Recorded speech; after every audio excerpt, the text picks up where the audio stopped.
Hello mga kamamangske, for today's video, andito ako ngayon sa Tansa, Cavite. Naglalakad kami ng aking Mami Tisay. Say hi, Mami Tisay! Andito kami ngayon naglalakad at kami pupunta sa palengke.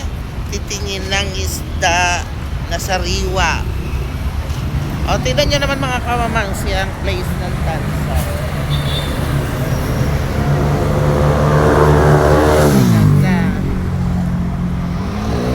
Yan mga kamamangske. Wala akong gagawin ngayon dahil ayoko i-celebrate ang Happy Valentine's kasi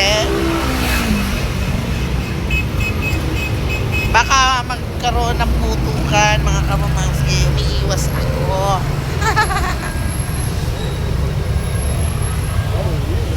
Yan ang munisipyo ng Tansa mga kamamangske.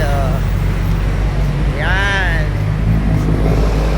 So, ganun muna mga kamamangske. Kasi gawa na pakulimlim dito. Medyo naulan.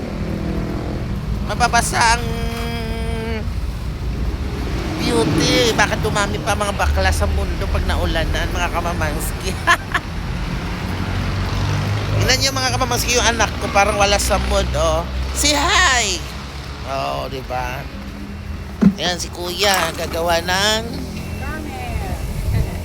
ewan kung ano inaakyat ni Kuya. Yan ang police station mga kamamangske. Tingnan niyo. Ang laki na ng improvement ng Tansa mga kamamangske. Dati hindi siya ganun kaganda pero maganda nga ang mga nakaupo dito na mga politics, mga politiko baga. At hindi mga kurap. Kaya naging improvement ang bayan namin ng Tansa. Dati wala ito dito mga kamamangske. Parking lang ito dati dito. Bakanting lote. Pero ngayon improvement na. So, ganun talaga mga kamamangske. Pag ang nakaupo ay hindi kurap, magiging maunlad ang kanyang bayan. So ganun na lang muna mga kamamangske for today's video. Andito na ako sa dating multi-purpose yan mga kamamangske. Ayan. Oh, laki ng improvement, diba? Ganda ng lugar namin. Yan na kami mga kamamangske. Ayan ang fire station. Dati hindi dito yan nakalagay mga kamamangske.